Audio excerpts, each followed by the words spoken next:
Dans le cadre de la mise en œuvre des activités du volet maraîchère du projet d'appui au développement des filières manioc et maraîchères, Pro2M, financé par l'Union européenne, le FIRCA a organisé une formation du 18 au 21 juin sur les techniques de production de maraîchères sous serre à l'attention de 10 agro-entrepreneurs et l'Institut national de formation professionnelle agricole, INFPA. Cette formation dispensée par la structure Dizengoff Ghana a été organisée en vue d'initier les bénéficiaires des serres et leur personnel à la production de maraîchères sous serre. De façon spécifique, il s'est agi de les former à l'itinéraire technique des légumes sous serre, à la gestion de l'irrigation des plants et à la maîtrise des informations nécessaires à la production de légumes, notamment la tomate. À cet effet, la formation s'est déroulée en 2 phases. D'abord par la cérémonie d'ouverture, faite par M. Jean-Paul Lorgne, coordinateur du projet Pro2M. Dans son allocution, il a insisté sur la promotion d'une filière maraîchère plus professionnelle, organisée et créatrice d'emplois en maîtrisant sa production et sa commercialisation. Après la cérémonie d'ouverture, M. Samuel Abbé, coordinateur de la division irrigation et serre Dizengoff Ghana, a dispensé pendant 3 jours 11 modules qui ont porté sur la préparation de la serre avant la mise en culture, la préparation des pépinières et semis, le repiquage des plants, le régime d'irrigation après repiquage des plants, l'application des engrais, la défoliation et désintoxication, la formation et palissage, la pollinisation, le programme de pulvérisation, les informations et techniques pour guider les producteurs et les variétés de tomates. La production sous serre est généralement une structure comme ce que vous voyez, couverte avec des filets anti-insectes. Donc nous avons le revêtement supérieur en hauteur qui protège la serre de la pluie, qui protège l'intérieur de la pluie. L'idée principale derrière cette technologie est de stopper la pulvérisation et d'arrêter la pulvérisation des produits pesticides et phyto qui tuent beaucoup nos populations. De 2, nous avons la possibilité de produire toute l'année. Un autre aspect très important, c'est que nous arrivons à atteindre des rendements très élevés par unité de surface comparativement au plein champ. Après la présentation de chaque module, des échanges fructueux ont eu lieu entre les apprenants et le formateur. À l'issue de ces échanges, les participants ont noté que la culture sous serre est une technologie qui permet de cultiver des plants de qualité en toute saison, sans besoin de terre et de système d'enracinement, et qui protège les plantes des conditions défavorables telles que le vent, le froid, les précipitations, les températures extrêmes, les radiations excessives, les insectes et les maladies. Ensemble, nous pouvons dire que on doit dispenser vraiment toutes les différentes méthodes et tout appropriées pour une optimisation parfaite, pour mener à bien nos différentes cultures et tout. Donc l'équipe encadrante du nom de Dizengoff et tout nous a vraiment attribué tous les rudiments, tous les différents conseils et tout pour mener à bien notre mission. Je peux dire à ce jour-là, l'équipe et tout, avec moi compris, nous sommes vraiment déterminés pour mener à bien cette mission et tout, avec vraiment les conseils que nous a donnés Dizengoff et tout. Nous pensons vraiment arriver à de bonnes optimisations puisque nous sommes dans le cadre de la tomate et tout, pour avoir vraiment une meilleure culture, une meilleure production et autres.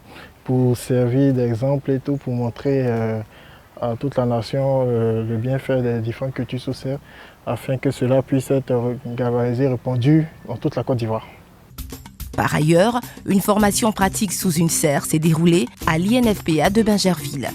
Cette phase pratique a permis aux apprenants de s'exercer à la procédure de mise en œuvre d'une bonne pépinière, de préparation de substrats et de repiquage des jeunes plants. Cela consiste à remplir les alvéoles de semis de terreau, placer une graine dans chaque trou et l'irriguer à une fréquence régulière. Il faut noter que les plants sont prêts pour la transplantation 3 semaines après semis et la population végétale d'une serre est de 1152 plants. Le formateur leur a indiqué qu'il existe des maladies et ravageurs fréquents des pépinières dans la serre, tels que la fonte des semis, le mineur des feuilles et la fissure des feuilles. Cependant, il existe des traitements adaptés à chaque cas de maladie. Aussi a-t-il noté qu'il était important de gérer l'irrigation, ce qui signifie le nettoyage quotidien du filtre et le flashage du goutte à goutte chaque semaine. Et aujourd'hui, produire sur un petit espace et avoir un bon rendement, surtout de qualité et de quantité, donc, je pense qu'en tant que technicien, c'est déjà à point nommé. Cette technique-là d'innovation, de production de la culture de tomates sous serre. Et aujourd'hui, je pense qu'après cette formation, à la sortie de cette formation, je vais dire, théorique et pratique, nous sommes bien outillés en tant que techniciens à pouvoir mener à bien cette politique qui mène à lutter contre la vie chère, à produire en qualité et en quantité au niveau du territoire national. J'ai retenu comment faire une bonne pratique de culture de tomates sous serre sur toutes les formes. Au niveau de l'irrigation, de la pépinière, de tout ce qui concerne la culture même de la tomate. Comment contrôler les maladies, comment défendre et protéger les plants. De façon minutieuse, cela a été démontré de façon théorique et pratique. Et aujourd'hui, nous bénéficions de cette technique pratique et technique qui va nous emmener à produire en qualité et en quantité. La culture sous serre, pour nous, en tant que techniciens, ça fait pratiquement 3 ans que je suis à Petit Yapo. Nous avons déjà produit la tomate sous serre. Bien vrai qu'on n'était pas un peu dans le nom, mais il faut dire qu'on a eu des résultats un peu probants. Mais avec cette nouvelle technologie, par le biais du FICA et de Design-Growth, je crois que nous avons aujourd'hui toutes les potentialités essentielles pour pouvoir produire la tomate sous serre, qui est une nouvelle innovation pour la Côte d'Ivoire et pour nous techniciens qui venons de découvrir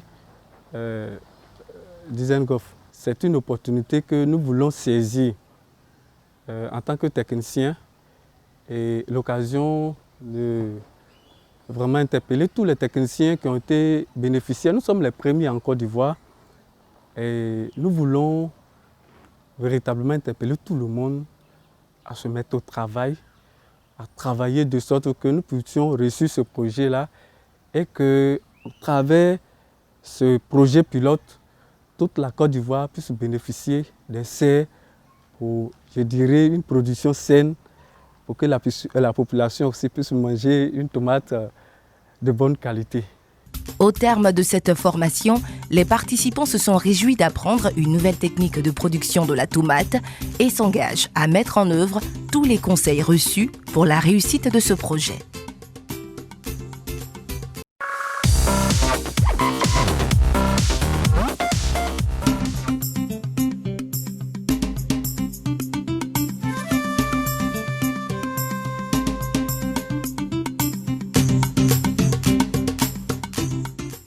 Le Conseil EVA Palmier à Huile, en collaboration avec les exportateurs d'EVA, ont organisé des élections pour élire le représentant de leur groupement d'intérêt économique, GIE.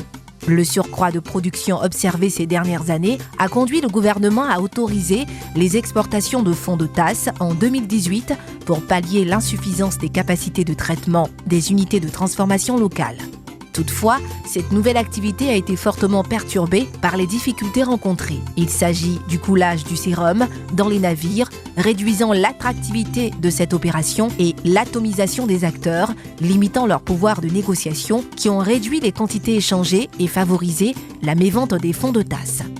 Vu ces difficultés, le Conseil EVA Palmier à Huile et les exportateurs d'EVA ont constitué un groupement d'intérêt économique, GIE, visant à fédérer les moyens et actions de ses membres de nature à faciliter l'exportation par voie maritime des fonds de tasse d'EVA et ainsi favoriser l'écoulement de matières premières. Afin de mieux coordonner ces travaux, l'Assemblée générale constitutive du groupement professionnel des exportateurs de caoutchouc naturel de Côte d'Ivoire, dénommé GPEC-GIE, a organisé à l'initiative du Conseil EVA et Palmier à Huile une rencontre le vendredi 21 juin 2019 au siège du Fonds interprofessionnel pour la recherche et le conseil agricole FIRCA à Abidjan-Cocody afin d'élire une personne à la tête du groupement. Monsieur Koulibaly Founigué Edmond, directeur général du conseil EVA Palmier à Huile, a souligné l'opportunité de la mise en place du GIE pour la professionnalisation des opérations et l'amélioration des revenus des exportateurs de caoutchouc naturel. Donc chacun y allait avec ses capacités. Et nous nous sommes dit, à l'image de ce qui se passe par exemple dans les fruits avec Obamsi ou Ocab, il faut mettre en place une organisation de type économique qui est donc capable de mieux coordonner les opérations logistiques. Donc vous allez voir que ces GIE, la mission première, c'est de faire en sorte de mieux coordonner les opérations logistiques. Parce que accéder aujourd'hui à du fret pour exporter le fonds de tasse, c'est tout un défi. Et même quand vous avez des réservations de fret, parfois on vous dit c'est le prochain bateau, après au prochain bateau, ce n'est pas celui-là, on dit c'est le suivant, mais on ne peut pas développer une activité économique dans cette incertitude. Et donc pour nous, il est important que l'ensemble des opérateurs, ceux qui sont là ce soir, mais ceux qui ne sont pas venus également, qu'ils puissent se joindre à cette initiative pour que les solutions qu'ils vont être trouvées soient des solutions pour tous. Il ne s'agit pas de créer une association et il ne s'agira surtout pas de créer une plateforme de lutte de pouvoir ou de lutte d'influence, non. Il s'agit de se regrouper pour trouver des solutions techniques à une activité économique qui est nouvelle, dans laquelle donc beaucoup de gens se sont essayés. Certains ont continué de faire leur bout de chemin, mais il y en a pour une bonne part qui n'arrivent plus et qui ont abandonné pour ces contraintes-là. À cette rencontre, M. Alain Ananzé, directeur commercial d'une société exportatrice de produits agricoles, a été élu à la tête du groupement pour un mandat de 2 ans renouvelable une fois.